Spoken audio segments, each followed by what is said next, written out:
ဒီကျွန်တော်တို့တွေကစိတ်ရှိတဲ့တက်တဝါလို့ပြောလိုက်တာ ਨੇ မွေတွေကင်းတွေနဲ့အမေဆုံးတောတွေကဖားတွေကိုပြင်းပြင်းမိမယ်လို့ထင်ပါတယ်ဒါပေမဲ့မဟုတ်ပါဘူးဒီတက်ပူပြီးနှက်ဆိုင်တာတွေရှိပါတယ်ဘာလို့လဲဆိုတော့ဒီကောင်းကင်ဘုံမှာပြန်နေတဲ့အယောင်သွေးစုံပြီးအရန်လှပတဲ့ငှက်မျိုးစိတ်တစ်မျိုးမှာလဲလူတွေကိုအနေနဲ့ပြီးနိုင်တဲ့အစိတ်ရှိနေဆိုရင်ရှုံးမလား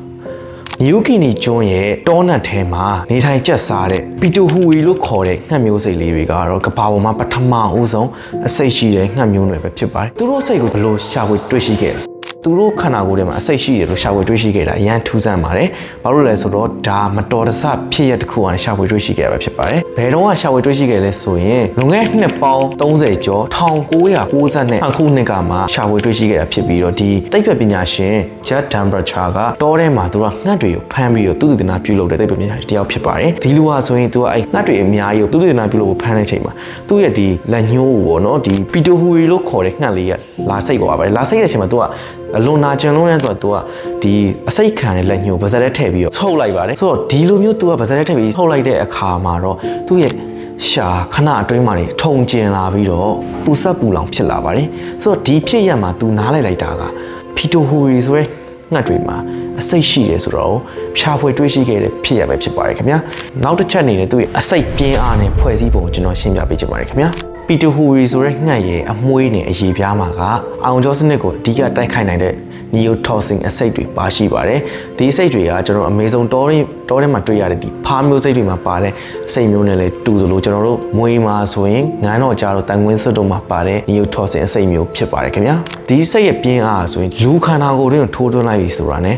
အာယုံကြောတွေဒါမှမဟုတ်ဒီ muscle တွေနဲ့ tissue တွေကိုအလုံးမလုံးနိုင်အောင်အဓိကတိုက်ခိုက်တဲ့အဆိပ်မျိုးဖြစ်ပါတယ်ခင်ဗျာပြီးတော့ဒီအရွယ်စားသေးငယ်တဲ့တခြားသားရတဲ့ဆန်တွေဒီတိုဟူရီဆိုတဲ့ငှက်ကိုလာပြီးတော့မဲလိုက်တာဖြစ်ဖြစ်သူနဲ့ထိတွေ့လိုက်ပြီဆိုတာနဲ့ချက်ချင်းကိုအဲ့နေရာမှာတိတ်ဆုံးသွားနိုင်တဲ့ပြင်းအားတွေရှိပါတယ်လူတွေပေါ်မှာတော့အသက်အနေနဲ့အထိမပြင်းပေမဲ့လည်းအသက်ရှူခတ်ခဲတာမျိုးတွေပြီးရင်မျက်ခွန်တွေလေးလံလာတာမျိုးတွေဖြစ်နိုင်ပါတယ်ခင်ဗျာโอเคနောက်တစ်ချက်ကတော့ဒီစိတ်တွေကဘယ်ကနေပြီးတော့ရရှိလာလဲဆိုတော့ကျွန်တော်ရှင်းပြပေးပါမယ်ဒီစိတ်တွေကသူတို့တဘာဝတရားရဲ့ဖန်တီးပေးတဲ့ငကိုကလေးကသူတို့ဒီငှက်မျိုးစိတ်တွေမှာပါလာတဲ့အစိတ်မျိုးတွေမဟုတ်ပါဘူးခင်ဗျာဒါကသူတို့ရဲ့စားသုံးတဲ့အစားအသောက်တွေစီကနေရတဲ့အစင်ငယ်ပြောင်းလဲမှုမျိုးလို့ပြောလို့ရပါတယ်အဓိကကတော့သူတို့အမြဲတမ်းစားသုံးလေးရှိတဲ့ chorizo လို့ခေါ်တဲ့ဒီဂန္ဓာရပိုးတောင်မှာတစ်မျိုးကနေ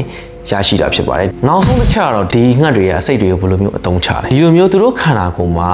အစိတ်ပိုင်ဆိုင်ထားခြင်းကဒီပီတိုဟူရီငှက်မျိုးစိတ်လေးတွေအတွက်အလွန်ကောင်းမွန်တဲ့စင်ကဲပြောင်းလဲမှုလို့လည်းပြောလို့ရပါတယ်ခင်ဗျာဘာလို့လဲဆိုတော့တဘာဝတွေမှာဒီအစိတ်ရဲ့အနံ့ပေါ့နော်တခြားတိုင်းလိမ့်ဆန်တွေကခံပြီးတယ်အဝေးကနေဒီနံ့ကိုကြားတဲ့အခါမှာတော့ဒီငှက်လေးတွေကိုအမဲလိုက်ဖို့မကြိုးစားကြပါဘူးအဝေးကနေဒါရှောင်ပြေးကြတာပဲဖြစ်ပါတယ်ခင်ဗျာဒါတွေမကသေးပါဘူးသူတို့ရဲ့ဒီအစိတ်တွေကအမွှေးအတောင်တွေထဲမှာပါရှိတဲ့အတွက်ကြောင့်ဒီကျွန်တော်တို့ပုံမှန်ငှက်တွေပုံမှန်ပလိဆန်တွေမှာမြင်နေရရှိတဲ့တန်းတို့ပါတော့ဒီလိုမျိုးအင်းဆက်ပိုးမွားတွေကလည်းသူတို့ခန္ဓာကိုယ်ပေါ်မှာလုံးဝမရှိပါဘူးဆိုတော့သူတို့ကဒီစိတ်တွေရှိထားခြင်းကြောင့်သူတို့ခန္ဓာကိုယ်မှာနေမဲ့ဘက်တီးရီးယားတွေအတွက်ကလည်းသူတို့စိုးရိမ်စရာမလိုသူတို့ကိုလာစားမဲ့တားကောင်းနေရှင်ကလည်းဒီစိတ်ရှိနေတဲ့အတွက်ကြောင့်ကာဝယ်ပြီးသားဖြစ်ပါတယ်ခင်ဗျာကဲဆိုတော့ဒီနေ့မှာကျွန်တော်ကအယောင်သွေးလွန်လှပပေးမယ်လေလူတွေအတွက်အနေရရှိတဲ့အစိတ်မျိုးပိုင်ဆိုင်ထားတဲ့ငှက်မျိုးစိတ်တစ်ကောင်ကြောင့်